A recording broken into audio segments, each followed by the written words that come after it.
কালকে উপদেষ্টা পরিষদের বৈঠকে গণপ্রতিনিধিত্ব আদেশ সংসদের খসড়া অনুমোদন হয়েছে। এতে দেখা যাচ্ছে যে জোটের প্রার্থীকেও নিজ দলের প্রতীকে ভোট করতে হবে। মানে আপনি জোট করলেন বিভিন্ন দলকে নিয়ে, সে এলডিপি কে নিয়ে বা সিপিবি কে নিয়ে যদি জোট করা হয়, জোট করতে পারবেন, কিন্তু নির্বাচন করলে আপনি যে দলের সেই দলের প্রতীক নিতে পারবেন। অর্থাৎ ধানের শীষ যদি প্রতীক 300 আসনের মধ্যে 50টা ছেড়ে দেয়, ওই 50টা জোটের যার যার দলের প্রতীক সেই প্রতীক নিয়ে নির্বাচনে অংশ নিতে হবে। এইটা বেশ ঝুঁকিতে পড়লো বলা যায় বিএনপি। এই কারণে বিএনপি আপত্তি করছে। ইতিবাচক হিসেবে দেখছে জামাত, এনসিপি। কেন ইতিবাচক হিসেবে দেখছে বোঝা যাচ্ছে না।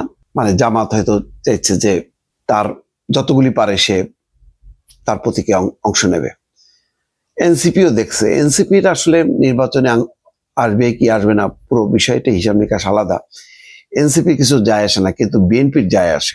কেন সে কথা বলছি, আগে একটু খবরটা বলি আপনাদেরকে। কোনো দল জোটগতভাবে নির্বাচন করলেও নিজেদের প্রতীকে অংশ নিতে হবে এমন বিধান যুক্ত করে নির্বাচন সংক্রান্ত আইন গণপ্রতিনিধিত্ব আদেশের অধ্যাদেশের খসড়া অনুমোদন করেছে অন্তর্বর্তী সরকারের উপদেষ্টা পরিষদ। অবশ্য এমন বিধান নিয়ে আপত্তি আছে বিএনপির। অন্যদিকে এমন বিধানে দ্বিমত নেই জামাত ইসলামীর। জোটভুক্ত হলেও দলীয় প্রতীকে নির্বাচনের সন্তুষ্টি সিদ্ধান্তটিকে ইতিবাচক হিসেবে দেখছে এনসিপি, জাতীয় নাগরিক পার্টি। এটার ঝুঁকিটা হলো এই যে, মানে যাদেরকে বিএনপি তাদের জোট সঙ্গীদেরকে জিতে আনতে চায়, তাদের জন্য খুব ডিফিকাল্ট হবে।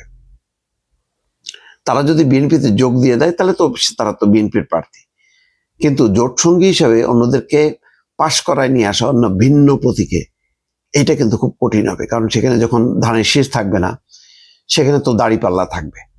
দাড়িপাল্লার পক্ষে যতটা সহজ হবে, মানে ধানের শীষ না থাকার কারণে অন্য প্রতীক নিয়ে কিন্তু তখন তার বেশ সমস্যা হবে। এইটা একটা নতুন চ্যালেঞ্জ। এটা জানি না বিএনপির আপত্তি টিকবে কিনা, তবে এটা ঠিক। তারপরও জামাতের জোট করা কিন্তু আরো ডিফিকাল্ট হয়ে যাবে। জামাত যদি মানে 200 আসনে নির্বাচন করে আর 100 আসন যদি জোটের এদেরকে মানে ছেড়ে দেয়, সেই ক্ষেত্রে কিন্তু দাড়িপাল্লার আর কোনো অবস্থা থাকবে না সেখানে। যেহেতু দাড়িপাল্লা পরিচিত মুখ, সেটা না থাকলে আবার সেখানে ওই 100 আসনে যদি ধানের শীষ থাকে, তাইলে ধানের শীষের জন্য আবার সহজ হবে। ফলে প্লাস মাইনাস কিন্তু দুই পক্ষের জন্যই বেশ এটা ঝুঁকিপূর্ণ। অর্থাৎ যেমন নৌকা পরিচিত ব্র্যান্ড, ধানের শীষ পরিচিত ব্র্যান্ড, লাঙ্গল পরিচিত ব্র্যান্ড, দাড়িপাল্লা পরিচিত ব্র্যান্ড, অন্যগুলো কিন্তু তার পরিচিত ব্র্যান্ড না।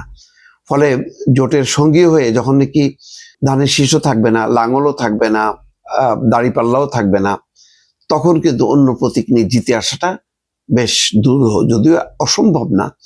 তবে নির্বাচন কমিশন একটা নৈতিক দিক থেকে এটা করেছে যে তুমি দল করো, প্রতীক নিলা, অথচ তুমি প্রতীক বাদ দিয়ে অন্য প্রতীকে করবা, এটা কেন?